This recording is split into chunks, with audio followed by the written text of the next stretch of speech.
they probably won't be around very long. Because if they're assertive enough to approach you, they're also assertive enough to leave and approach somebody else that's going to give them the feedback that they're looking for and like the growth that they're looking for. Because feedback, it's not just, oh, tell me I did good.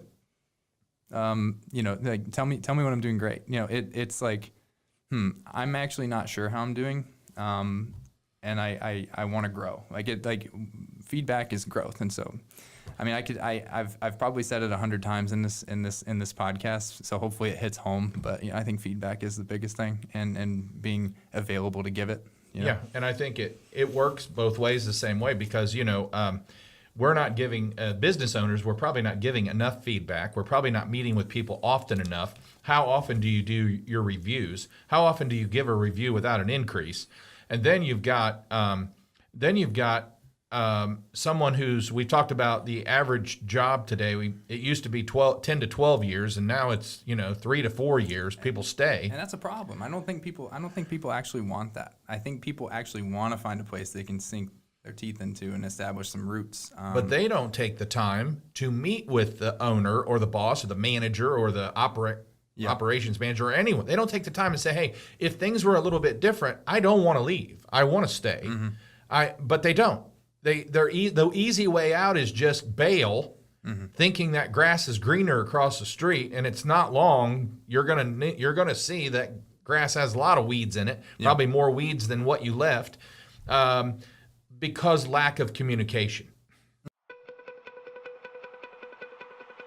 Hey, this is Greg McAfee, and welcome to the Greg McAfee Show. Now let's get started.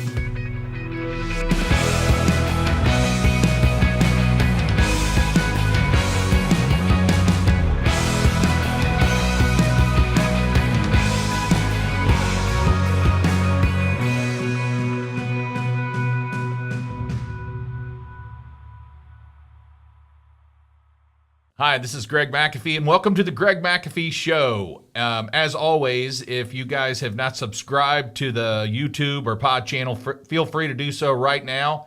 We put out this content every week to help you succeed, be better in business, and always sleep better at night.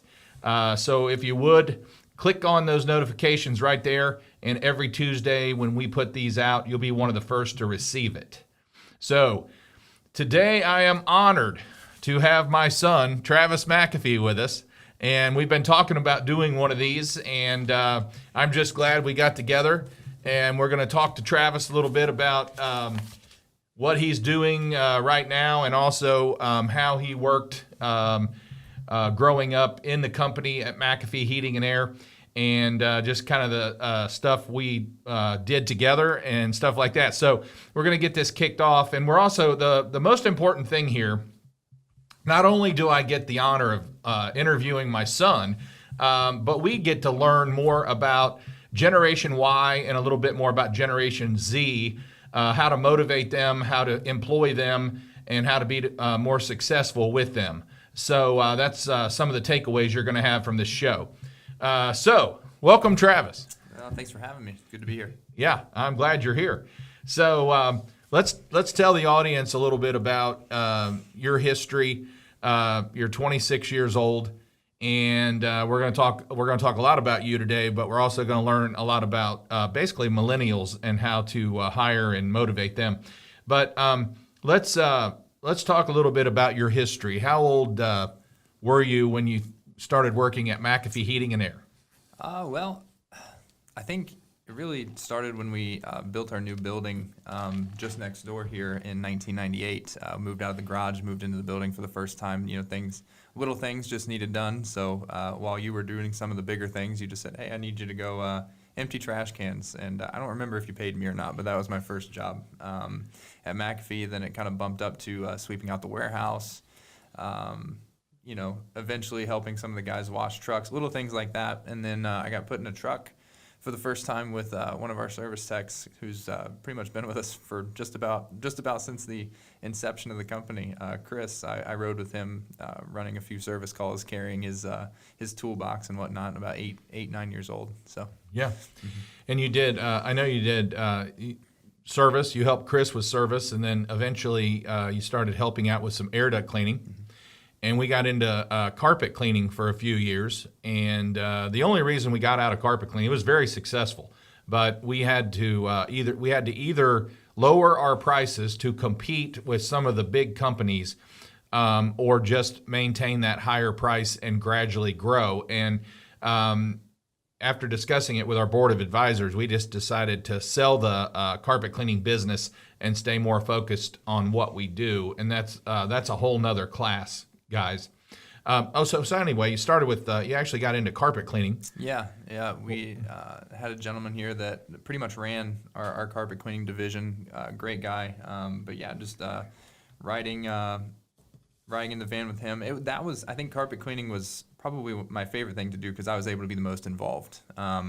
It was hard to mess up, so you were going in and cleaning up other people's messes and then making it look better than you found it, and that was relatively easy to do. So I would say probably 10, 11, 12 years old, I was doing carpet cleaning pretty regularly and actually really enjoyed it. So, and then I know we got you into install, so you kind of became an install helper for a while. So the long story is you worked in fabrication shop. You worked in sheet metal shop for quite a while.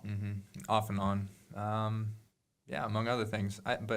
Air duct cleaning was another one. It's another one of those that's hard to mess up. So, it's, again, go in there, leave it cleaner than you found it, make sure the customer's happy. That was another thing I learned pretty early on was customer service. We had a few guys here that were actually extremely good, just being able to really put the customer at ease. And so I learned a lot from them too in dealing with people. So it was more than just the labor experience. It was also watching others be really good and sometimes not so good with people and learning from that. So it was a great experience. But I'll tell you what, and I know you enjoyed that. It was extra money. You got to, make money and work and have responsibility. And before you drove, I would bring you into work with me, or someone would pick you up or whatever. But then when you started driving, you had to be here for work.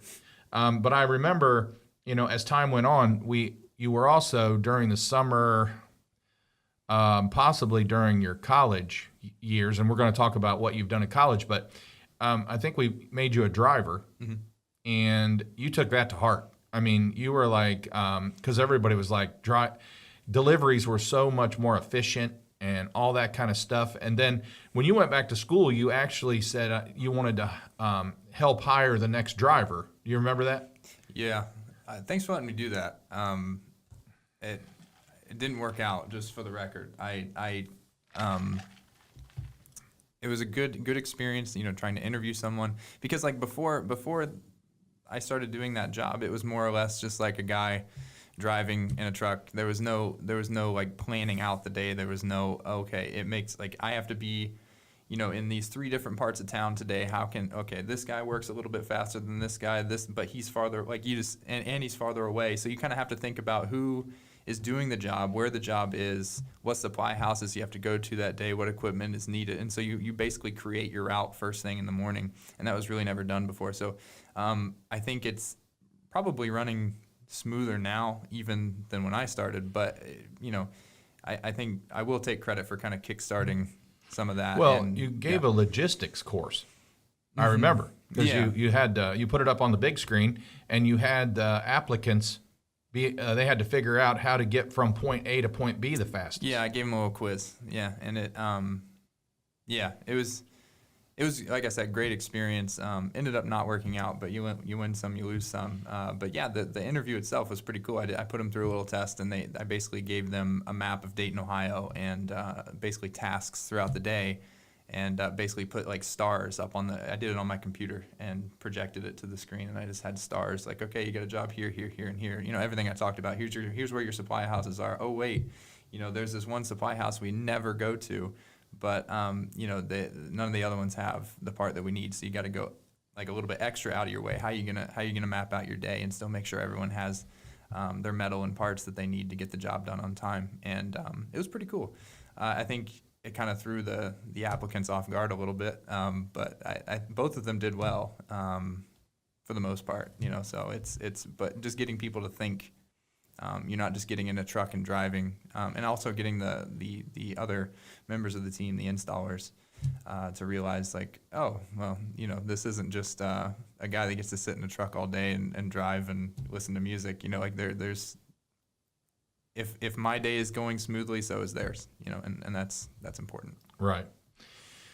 In the systems we have in place at McAfee, we pick up the custom-made metal for the job and deliver it. And at that time, they should have the system tore out, and the driver picks it up, takes it, strips it, takes it to the scrapyard, brings back the aluminum, copper, all that kind of stuff. So it made a big difference. And Travis said, even though it didn't work out, well, the first person he hired for this position, he didn't work out. But that's lesson learned, because that happens a lot in business. So so be it. All right, so now let's kind of, the listeners have heard that you've worked McAfee growing up since you were 5 years old.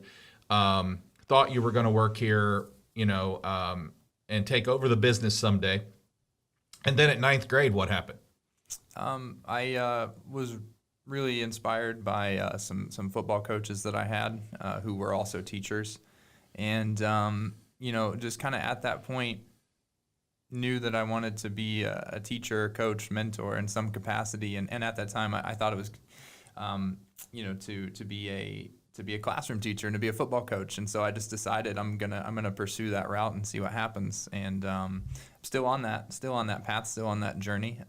It didn't end up like I thought it would when I was in ninth grade, but it's going well, and still on that trajectory. So. Yeah, so he came to me and said, "Dad, are you going to be upset if I don't come into the business?" And I said, "I don't know. What are you going to do?" And he said, "I really feel led to teach." And I said, "Then what did I say?" Then you need to teach and be the best teacher you can be. Right. Yeah. So at ninth grade, he decided he didn't want to come into the business. And of course, at ninth grade, sometimes you change your mind 10 times before your 12th grade. But he didn't. He stuck with it. And so you went to, well, first you got a football scholarship, and you played football for a year. And the football coach that recruited you left, and he ran the ball. Yeah. And the new football coach didn't run the ball. Yeah. Yeah, the short version of that is I chose to go to this school because of the coach and because of the offense that they were running, as opposed to finding a school that I liked and enjoyed and would want to be there even if something happened and I wasn't able to play anymore. So, again, lessons learned. But I ended up not doing that. I ended up leaving after the first semester, as actually did many of us. There was kind of some toxic leadership there, which we can talk about later on in a more broader sense. But a lot of the people that came in my class ended up leaving after the first semester, and we all kind of went our separate ways. I ended up just finishing out freshman year here at Sinclair Community College, which I'll plug. I really am thankful for that experience. It's a good school. They do a lot in the community, training a lot of people for all sorts of jobs, not just academia. So it's a good place to be. But anyway, then ended up at Ohio University. This whole time still pursuing the social studies education route. Did that. Taught junior high. I taught high school first for a little bit, and then ended up teaching junior high for 2 years, social studies, and actually it was at a Catholic school, and out of necessity ended up teaching religion and fell in love with it. Just realized the kids were really hungry for that stuff, but I realized I also had a lot to learn, which led me to pursue studies at Boston College, which is what I'm doing now. So I'm continuing my own learning so that I can be a better teacher in the long run. So just so everyone knows, you got your bachelor's at Ohio University. I did. And then you got a master's at University of Dayton. And you were in a program there where you taught, 7th and 8th graders. Yeah, that was really great. It was just, it's called Lavon, and it's basically a living community with the University of Dayton. So we were all teachers living together and teaching in various quote-unquote under-resourced schools. And excellent experience, and basically our compensation for because the reason we were there was so that the school could have quality teachers without having to pay a full teacher salary. So it was a way to kind of give a hand up to these under-resourced schools. And so my compensation then was a place to live and my education at UD. So it was good. And then you applied at several colleges, higher end colleges, such as Boston College. And Boston College made you an offer that you couldn't refuse. That's true. And then you got married during COVID, and you didn't have that big wedding you guys planned because of COVID, but you wanted to be married before you moved to Boston. Yeah. So we had a nice little wedding of 10 people. Yep. And Tiffany was Travis's sister, my daughter, was number 10, Yep. and she played photographer. That's how we got her there. Yeah. So anyway, you moved to Boston, and you've got 1 year under your belt at Boston College. 2 more to go. 2 more to go. But what else happened along the way? What you're doing right now? ROTC? A lot of things. Yeah. So, just going back to, I told him that I was considering other things in the 9th grade. But going back even further than that, I remember, at the kindergarten graduations, they make this video montage of all the kids, like, what do you want to be when you grow up? And so, everybody, I think there was some cool answers out of my little kindergarten class. I don't remember it, but we have the tape, so I was able to watch it like years later. But they said, "What do you want to be when you grow up, Travis?" And I said, "A U.S. Marine," because that's what my dad was. So that influence there. But it seriously was. It was something I wanted to do from a young age. Considered it, junior, senior year of high school, but ended up having the opportunity to play football, and so went ahead and did that. Frankly, thought I missed the boat for the military, but I was actually taking my 6th graders on a field trip to the Air Force Museum here in Dayton, which is also a cool place I'll plug if you've never been. But just seeing some of the active duty and retired, what do they call them, airmen? Something like that. Yeah, so active and retired airmen and women there at the Air Force Base, and just talking to them, it kind of reignited this interest. It's like, man, I always wanted to do that. And then, COVID hit, and that was kind of a time for reevaluation, I think, for a lot of people. And, I started doing some research and realized that they're not mutually exclusive. I can pursue what I've been pursuing and still, take the scenic route, so to speak, and do ROTC as a graduate student at Boston College. So I'm doing Army ROTC there. I head off to what's called basic camp. So it's about a month-long training at Fort Knox in Kentucky. I leave Monday morning. So yeah, and today's Saturday, the 3rd. So he leaves the 5th, and it's basically like an officer candidate class per se. ROTC is just officer candidate school extended over 4 years, basically. Yeah. So you're going to spend 30 days or so. So anyway. Proud of you for doing that, and then you plan on serving, like I think you might have said this, but you plan on serving 3 years active. Yeah, for now, that's the game plan. And then come out and pursue your PhD with a GI Bill. And then that'll be done. And then you'll be done. And then I can go teach and mentor and do what I've always wanted to do. So he's got 7 years of college under his belt, and that's 7 years more than me. Okay, so but proud of you, and you've stuck with it, and hopefully you'll be a professor someday if that's where God leads you, and we'll go from there. But I also want to say, let's knowing a little history about you, and then what we want to talk about today is the experience you've had with the Generation Y, which is what you are, and then Tiffany being 17, she's Generation Z. We're going to talk a little bit about that because you've taught those kids. So today, as you're talking to a lot of business owners who own small businesses, and small businesses could be 3 people, or it could be up to 1,500 people or so. Small businesses have a weird definition because I would never thought a 1,500 person company would be a small business, but it is. Anyway, so we want to talk a little bit about what do the Generation X that we hire, and Generation X could be what, 20 about Generation Y? Generation Y, rather. Why? Yeah, I keep calling it Generation X. So Travis is Generation Y. Millennials, the dreaded millennials. Yeah.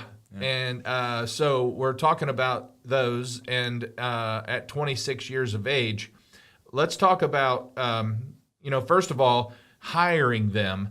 What could we do differently interviewing them and hiring one of them versus someone, my age? Well, what do you think? What do you think companies are doing now?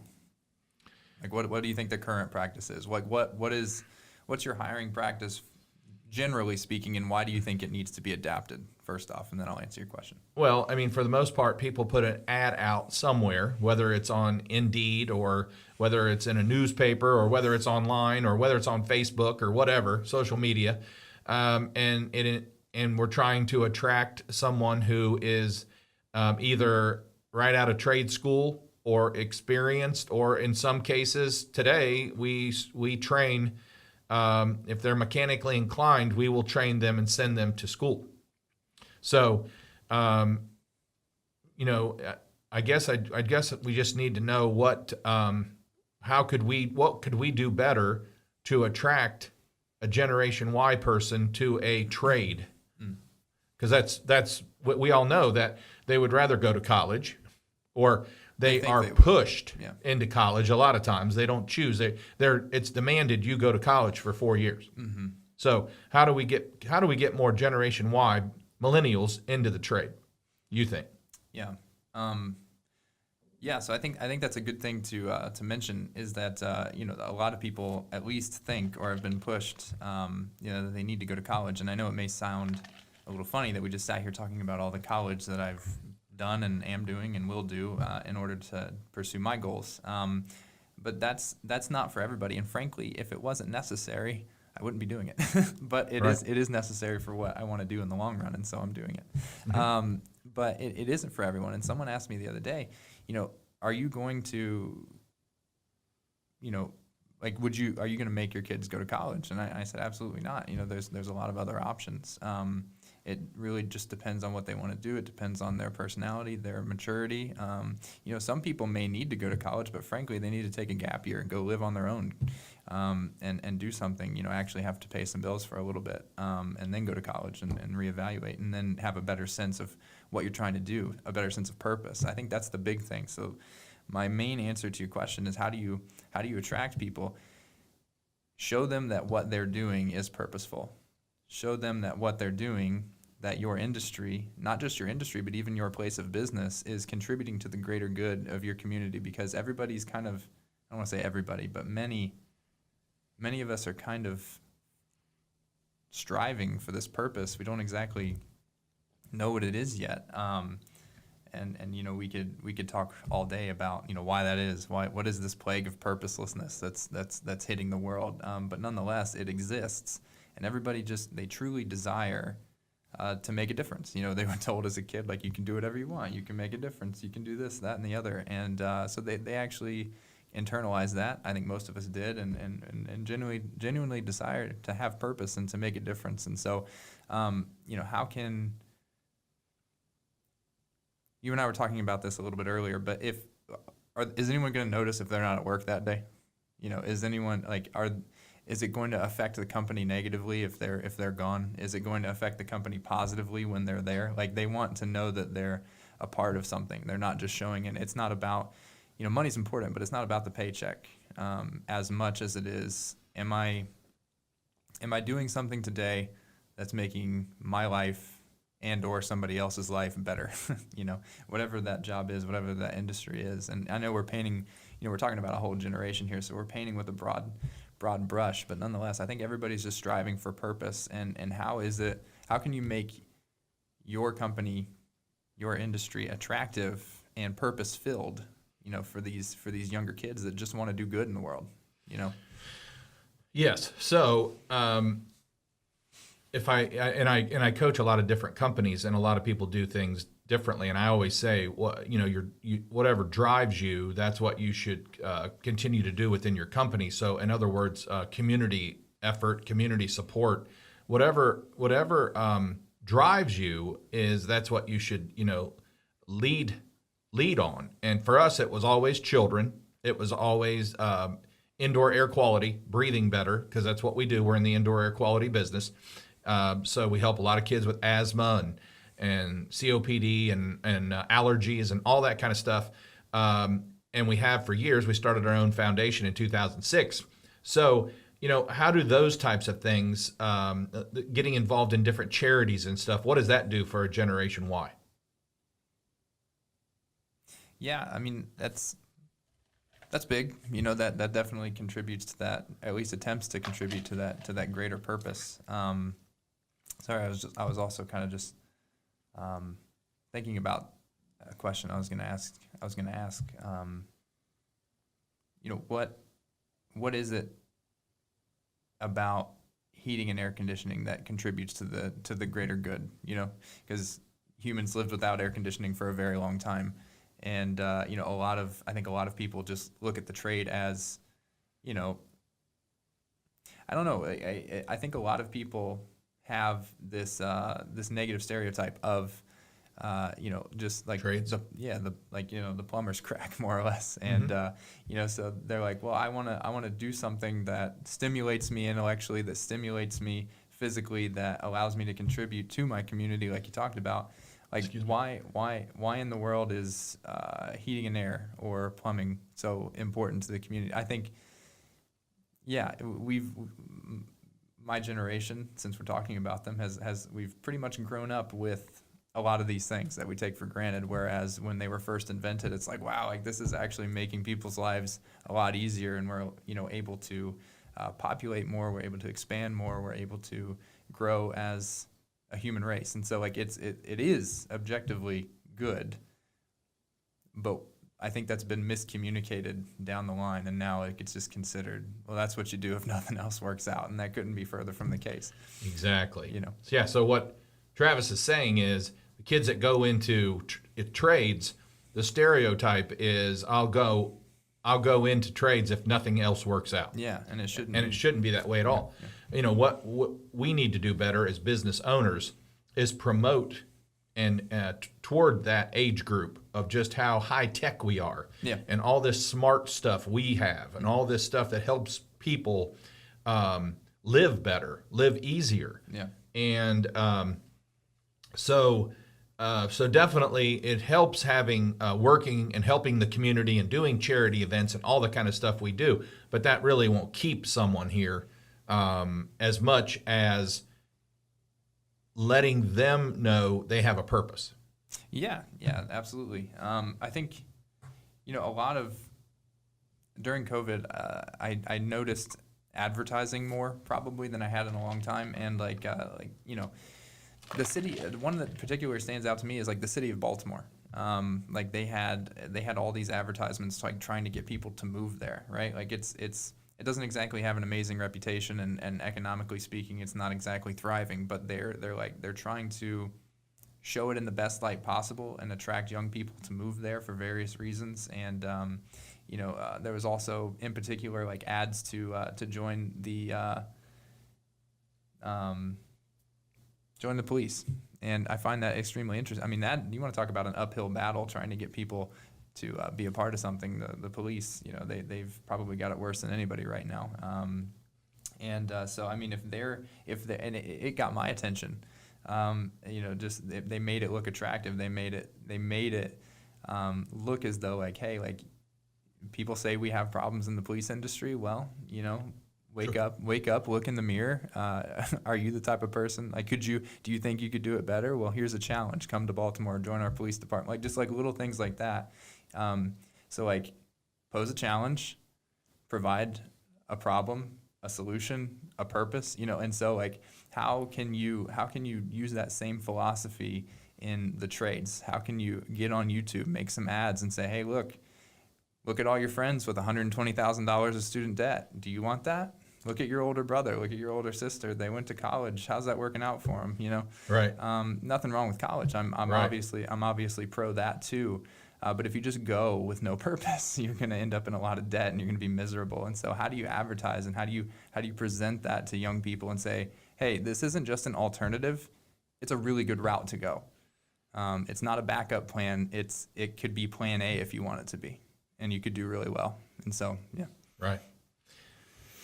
Yeah, that's good. And they need, would you agree that Generation Y need a little bit more gratification because of the instant gratification world we live in? So do they need a little bit more praise? Do they need a little bit more something? Yeah, when you put it that way, it sounds like really soft. Like, oh, they need coddled. I think it's more so feedback, because we are used to instant gratification, but we're also used to instant feedback because things happen fast. I mean, we could, like we get our grades back instantly on quizzes because we do it online. Like it grades it immediately. You get your grade back immediately. You get instant feedback. You play video games.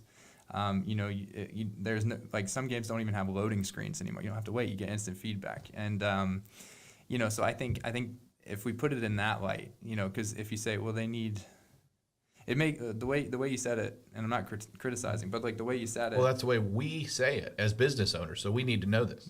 Yes, it sounds like you're coddling and like pandering, but no, we just want quick feedback. So that's what we're used to. If we did a job well done, say, hey, that was really awesome. Maybe here's what I'd like to see next time, because like I'm beginning to trust you and trust your work. Here's what I want to see next time. Keep up the good work. Or hey, actually, that the way you did that may have worked, but maybe we can tweak it a little bit to maybe match our company culture a little bit better here and there. So like, just be quick on your feedback, positive or negative. So going back, just so we don't miss anything, where's the best place to find someone your age or younger to attract them to our trade? YouTube, Instagram. Okay. I think those are the big two. And I think you said, and we're probably going to talk about this, so I don't want to steal your thunder as we shared some ideas this morning. I think you said it's very important for companies to stay up with technology. Yeah. So if they're not on YouTube and they're not on Instagram, what is that saying? That's saying that you're not listening. you're not observing the world, and that's problematic. Because if you're not, I mean, that's pretty simple. Like I think everybody uses YouTube nowadays in some capacity. It's not a good look. It means that you're not paying attention to the world around you, and so why would you pay attention to me as an employee? Boy, that's good. Well said. So when we go back to that instant gratification, didn't you say something about Generation Z? How did they want to call 911? I forget what we were talking about, but somebody the other day was telling me that they had a student that tried to text 911. Luckily, they're okay, but just in the situation they were in, they wanted to text 911. So, but they grew up texting. Yeah. I mean, they grew up texting. Mm-hmm. I mean, we can sit around and compare, because I talk about this all the time about we serve 5 generations. From the greatest generation ever, there are people in their late 80s that still own homes. Mm. We service their homes. And then you got the baby boomers, and you got the Generation X, you got the Generation Y, and then you got some of the Z coming in that are starting to buy homes. Mm-hmm. So that's 5 different generations. Do you know, for the later baby boomers and the greatest generation ever, I mean, when you used to go to a bank, they didn't have drive-through. You had to go into the bank. Mm. And then they got drive-throughs. And now you don't even have to go to the bank, because you had a check. I'm just going to cash it here. I don't have to go to the bank. You just asked me yesterday, did you go to the bank? I'm like, no, I'm just going to do it on my phone. Yeah. So you're just, it's quick. We talked about quick, give good responses, feedback fast. You're just used to quick things. Yeah. Here this kid's texting 911 because that's all he grew up with. But I also want to talk about, you mentioned also, we can't put all Generation Y in one box and go, oh, they're all babies, they're all millennials, right? Yeah.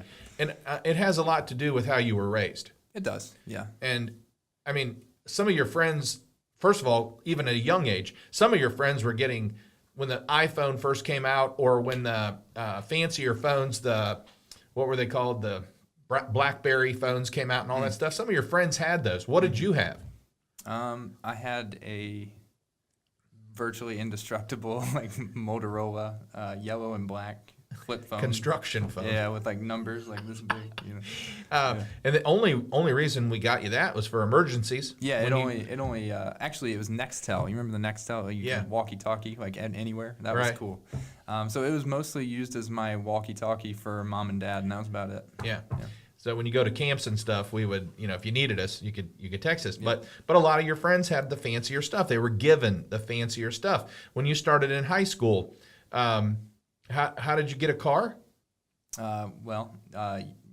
Basically I bought mom's car. Yeah. So I'm sure we gave you a good deal, but you had to save your own money and you had to pay for that car. How'd you buy your own gas? I worked. Yeah. While other kids didn't. I remember you telling me somebody got like a new BMW once or a brand new GT 500 Mustang. Not always the best choice for a child. Yeah, I mean, and I'm not going to name any names, obviously, but if you can see how that turned out. The fruits of that have How's that working have come, for you? Yeah. Not everybody. Some of them are still.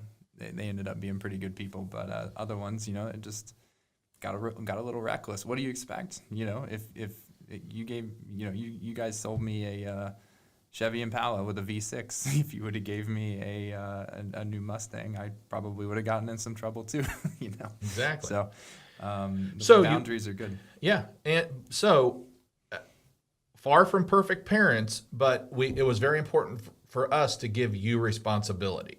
It was your responsibility. And sometimes you would mow the yard twice so you could get paid to have gas or to go out. Definitely needed it sometimes. Sometimes I just did it to do it. But so I remember, and you worked at McAfee and you did scrap and you did a lot of different stuff. Yeah, scrap was huge. To make money. Well, that's the difference though. Like,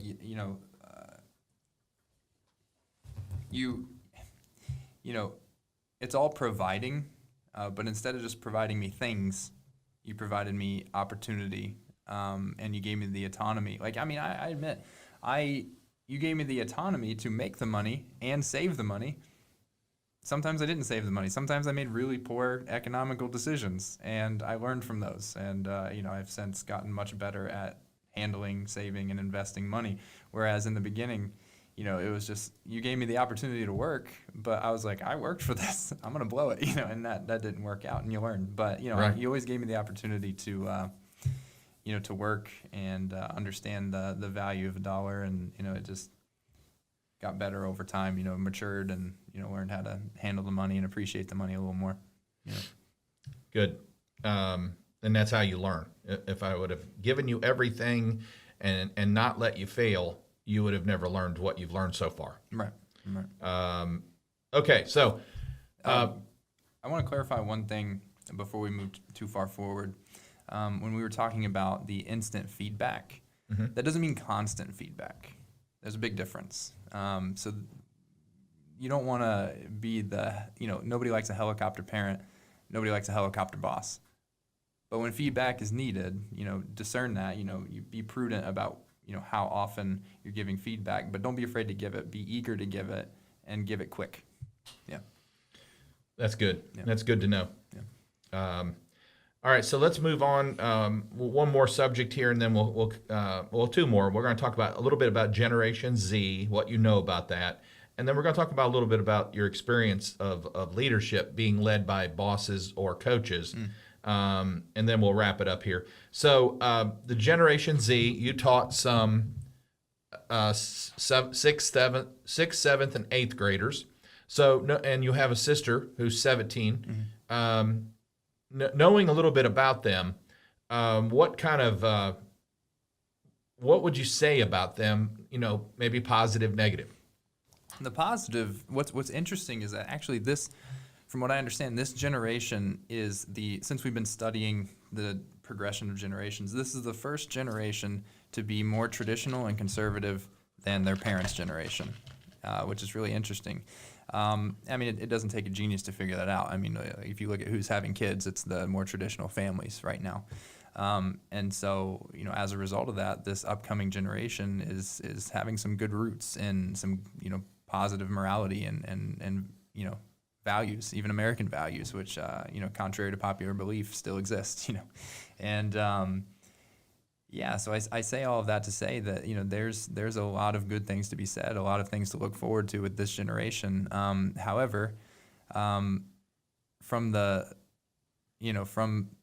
just the things going on in the world around them. They're being perpetually influenced by the world of TikTok and Instagram, and that can be a really wholesome environment sometimes, but could also most of the time be a really negative environment and some negative influences. So parents out there, be mindful of that, especially TikTok. It's pretty much owned by the Communist Party of China. But anywho, that's a story for another day.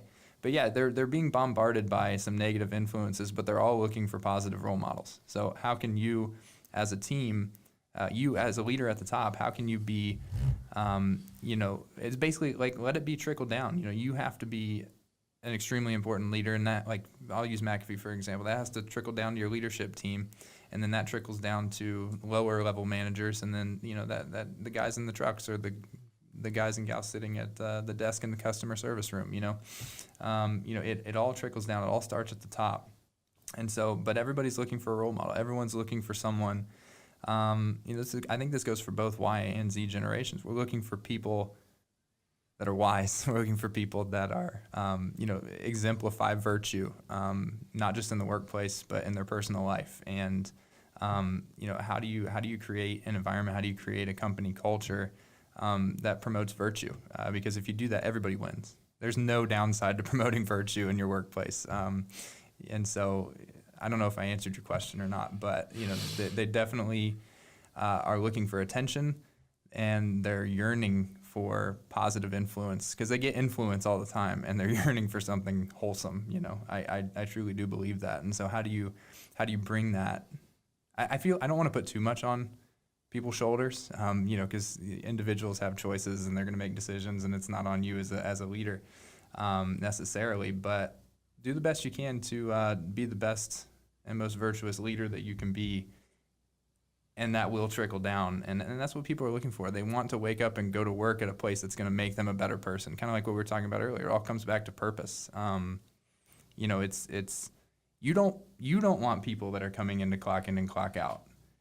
And if you don't want that, create a culture that recognizes what we do every day matters. And by you being here, you also matter. And it's just, you know what I'm saying? Yeah. Like it's you have to create a culture where people feel like they matter, and if they're not there, people notice, and not just notice, but like miss them being there, and that sounds all kind of hippie, but whatever, you really have to create an environment where people want to get up and come to work every day, and if they don't, people can't wait for them to get back, everybody wants to feel validated and appreciated and feel like they're pursuing purpose and the greater good, So. And what I've learned the hard way is because I'm motivated rather by making money, and I love sales, and every salesperson I know is motivated by making money, but not every Generation Y and Generation Z are motivated by making money. What are they motivated by? I think it's because they've seen. I mean, we have news at our fingertips whenever we want, and you hit the refresh button. It's constant. Like we're constantly being updated with what's going on in the world. At least we should be. Some people just watch cat videos and whatnot, but we have access to a lot of information, and because of that, we've seen a lot of corruption. And so there's a misconception that the root of all evil is money. It's not. It's the love of money, and frankly, the love of money in the past few decades and then the previous generation has led to a lot of corruption, and that's a huge turnoff. And so a lot of people, honestly, they're not interested in that because they see it as a huge burden on not just them, but on society to just pursue money. So for them, they really just want to be comfortable, I think. And, again, we're painting with a broad brush, don't forget that. But I think people really just want to be comfortable. They want to be able to make enough to enjoy some of the finer things in life, to be able to travel, to be able to spend time with family, have flexibility. That's huge. It's not about the paycheck as much anymore. I think because my generation and the one behind me, more than anyone, has been able to see just how much the love of money can corrupt. And so it's kind of a turnoff. Well, and they've been blinded by or brainwashed, I say, by capitalism is evil. Yeah. I think that's the thing. Not having the proper understanding of economics, and just, like I said, I think what I said is true. Like we've noticed that the love of money has created a lot of problems and led to a lot of corruption and human suffering, and that gets correlated with capitalism. And so Right. anything can be turned into something ugly. And but like just to slap a label on it, capitalism's bad. That's problematic, and that has happened. Yeah. So we need to do our best to, as leaders, as business owners, to show them that we care more. We care as much about them as making money. We couldn't stay in business if we didn't make money. We couldn't pay them if we didn't make money. Yeah. But we also have to show them that they're important to us. We care about them. We care about their working conditions. You don't have to bring in a union to make our working conditions better. If we care about people, we'll provide safety. We'll provide nice trucks, safe trucks, new tires often when needed, whatever. All those types of things, and even inside a clean, safe working area matters. So let's jump to some of your, give us a couple examples of poor leadership that you've experienced in your short life since you played sports. I don't know what, 5th grade, you started playing baseball, somewhere in there. Yeah. And then you played baseball, you played football, you wrestled, track, and now you're into jiu-jitsu. What's it called? Brazilian jiu-jitsu. There you go. So anyway, we just keep going here. We don't stop, make mistake, keep going. So anyway, give us a couple examples of good leadership, bad leadership. Yeah. Well, I guess I'll just start with the coach that made me want to be a teacher and a coach originally, and led me on this trajectory that I'm on now. What was good was you always knew what was expected. You never had to wonder because you knew, and it was reiterated. We were reminded. There were standards. If you had the wrong shade of white socks, you were doing up downs or bear crawls. It was like little things like that mattered. If you had seriously, like it was there. I have some funny stories about that, but yeah, just wrong color socks, wrong length of socks, length of hair, that mattered. Yeah, I showed up one too many times unshaven, and that was a problem too. I was actually listening to Matthew McConaughey's book on the green lights, and he was telling a story about his brother who had long hair, and coach said, "I'm going to cut you from the team if you don't cut that hair." And he's like, "Well, I'm not cutting it." And so his dad's driving him to school, and he says, "Listen, son, just cut your hair. He's going to cut you from the team." And he looks, "Well, Dad, Jesus had long hair." And his dad was quiet. He thought he won the battle. And so they're driving to school, and Dad drives past school. Hey, what are you doing, Dad? Where are you going? And so they're about 5 miles from school, give or take. And he says, "Well, Jesus walked everywhere too. Have a good day." And so, it's funny. I've got a lot of stories about that. But yeah, you had to have your hair cut a certain way. You had to shave. This is high school football. It's not the military, but it was treated like it was, and that was actually a good thing for a lot of reasons. There were standards, there were expectations, and everybody knew them. There was never a question. You never had to show up this day and say, "Well, what kind of mood's coach going to be in today?" He was very consistent. He was very, very consistent. Well, that's a good lesson right there. Consistency in leadership. Yeah, if your employees have to wonder, is the boss going to come in hungover today, or is he, what kind of mood's he going to be in? That's a problem. You got to be consistent. You got to be there for your team. You are nothing. You are only as strong as your weakest link. That's a cliche, but it's so true. If you're not taking care of the guys at the bottom, maybe not you directly, but if your team that you trust is not taking care of the guys at the bottom, you're not going to be successful. And so they have to come in every day and know what's expected. Yeah, and they have to know what's expected and know what they're going to encounter that day. And so far, you can't control what you're going to encounter outside of the walls of the workplace. But when they show up in the morning and they're prepping their truck, they maybe have a meeting, like a team meeting, maybe have whatever it is, whatever they're expected to do before heading out on the road for the day. What happens inside the walls should be very consistent and predictable, and that's really important. Yeah, and you should have systems in place. So when they do come in every day, the system is just like this football coach who I know who he is.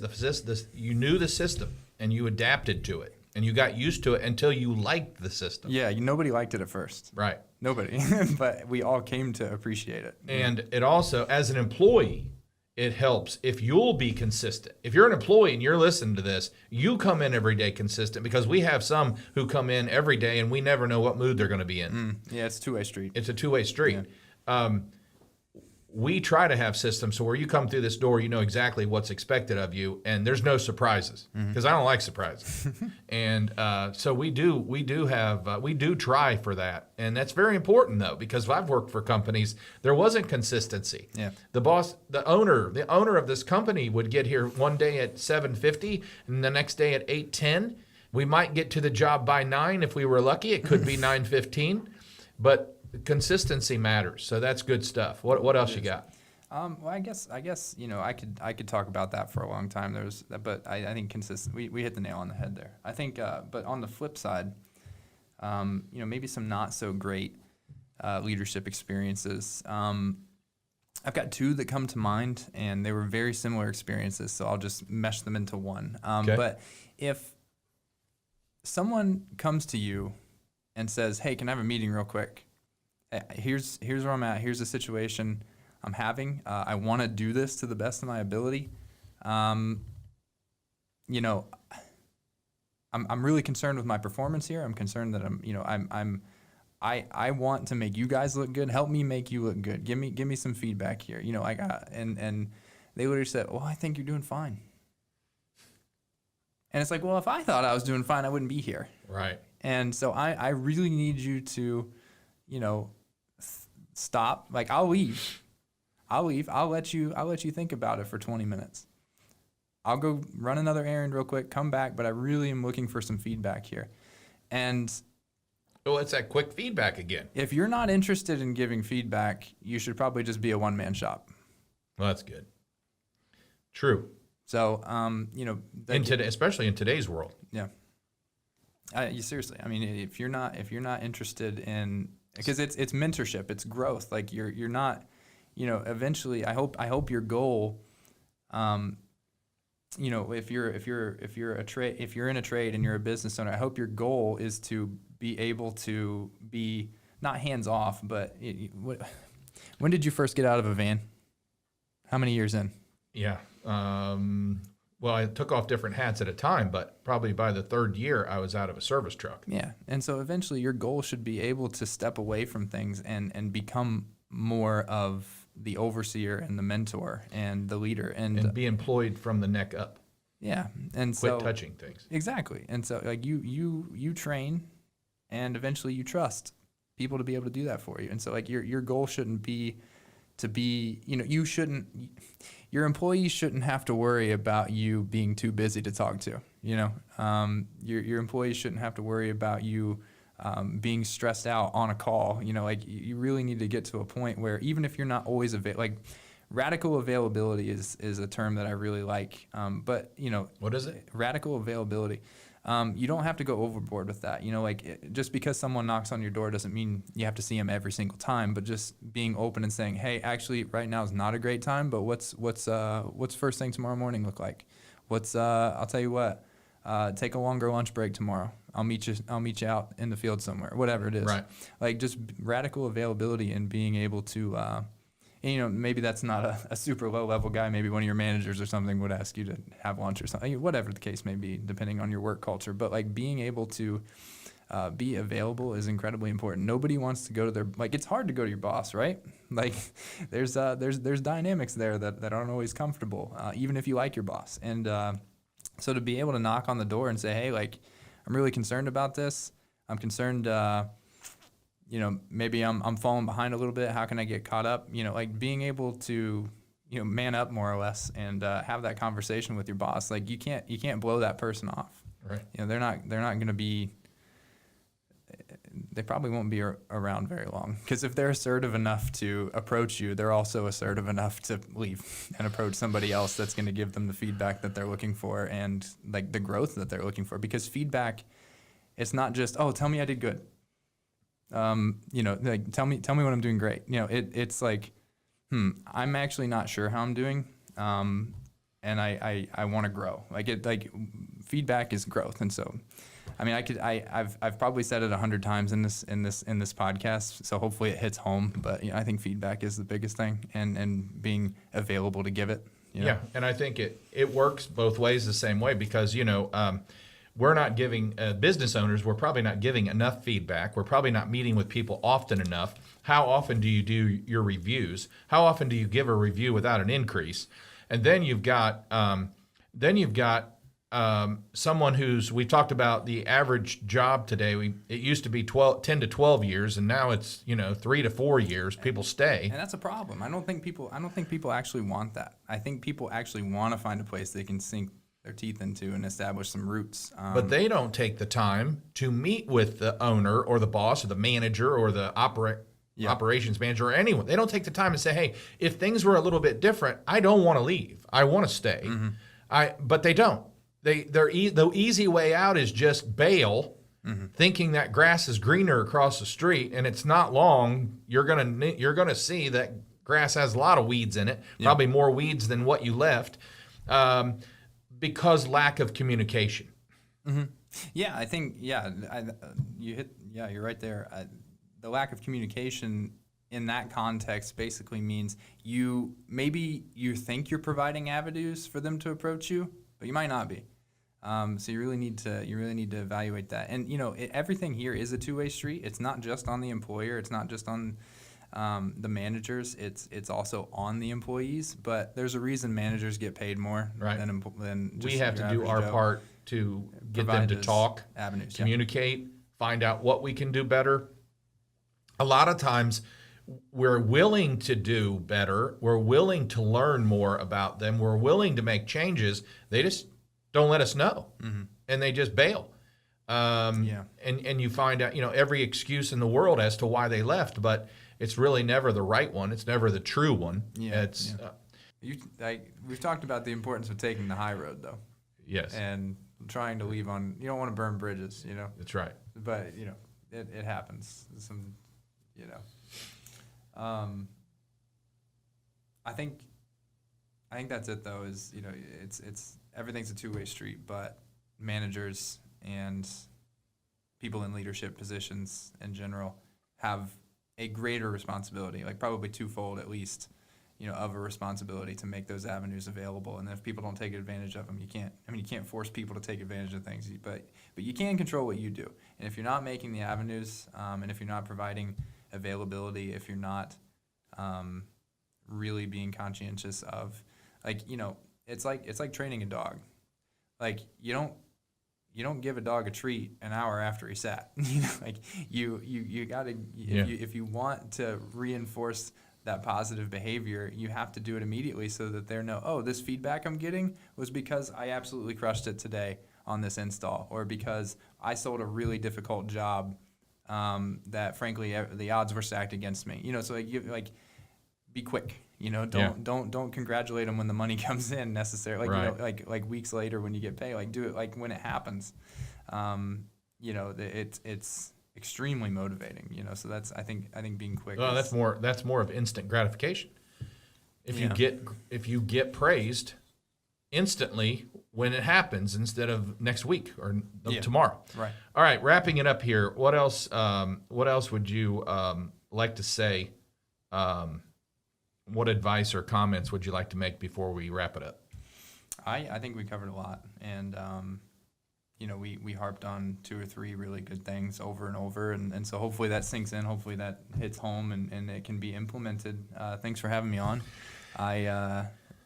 Unless you have more questions for me, No, I do. I just do want to tell our audience that we've had great relationship, father and son. We've done a lot of cool things, Indian guides, all those types of things, father and son. But somewhere a few years back, Travis sat down with me and was very open with me as a father and a son, and said, there were a couple things that has really been bothering me that you've done, and opened up to me, and he shared them, and we discussed them and worked through them, and